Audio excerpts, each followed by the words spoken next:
Yeah, before yours, yeah.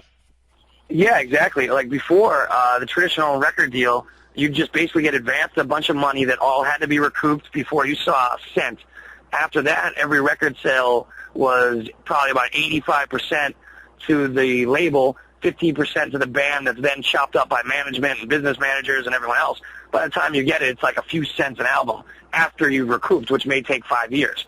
Now, when we have owning the masters and working on a distribution deal, we allow someone like Warner Brothers, their independent label group, to do what they do well, which is retail and manufacturing, and we get to control how the other budgets are spent, knowing that the bottom line is now our bottom line, and getting that 80% record sales to the band as opposed to someone in an office you've never met, Right. So, it's a little more work, and it's honestly something that's probably more catered towards an established band that already has, a fan base and can tour and can find a partner that's willing to take the chance on it. It'll probably be harder for an established kind of newer band to do a deal like this. But these days with the industry changing so much and record labels honestly losing money constantly and downsizing and kind of panicking, we just felt like instead of waiting around to see how the chips fall, we might as well create our own business model. And a lot of bands are starting to head that way, and I think it's a real positive thing, giving kind of control back to the bands. Because I don't think you're ever going to see the days of record sales and the big budgets that there were even 5 years ago, much less the way they were 10 years ago. So it was really time to figure out a new plan. Yeah, the days where Geffen gives Motley Crue a credit card and goes, here, destroy as many fucking hotels rooms as you want to, the album's selling, so you're okay. Those days are over for sure. Those days are gone. Right. Want to keep kind of with that theme, Brian, and talk about the festival. Of course, you've got the Mayhem Festival with some really, really heavy hitters. You guys got to be excited. Lamb of God, Rob Zombie, Korn, several others. You've done Bonnaroo, you've done the Ozfest. We feel like here that the festival is something that's really going to save rock and roll music. Obviously the economy's down, Brian. Records don't sell like they used to. Not that records don't get out there, but they just don't sell like they used to.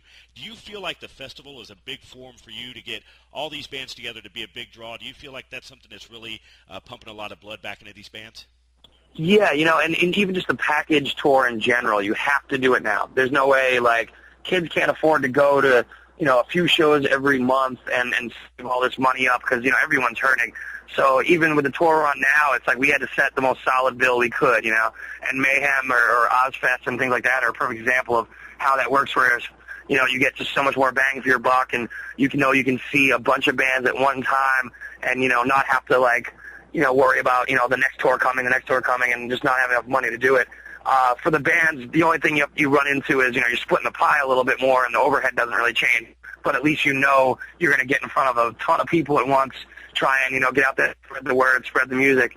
And right now, it's definitely the only way to tour, If you try and go out there just by yourself with, a bill no one's ever heard of or whatever, it's really tough to convince people to drop that $30, to go and see it. So now you can spend $50 and see 25 bands, So it's definitely going to be something that's going to become more and more a part of the touring world, especially on kind of the more metal's doing really well, but it's still more of an underground sort of form of music. So you got to really find ways to kind of band together with the rest of the bands and make it work for everybody.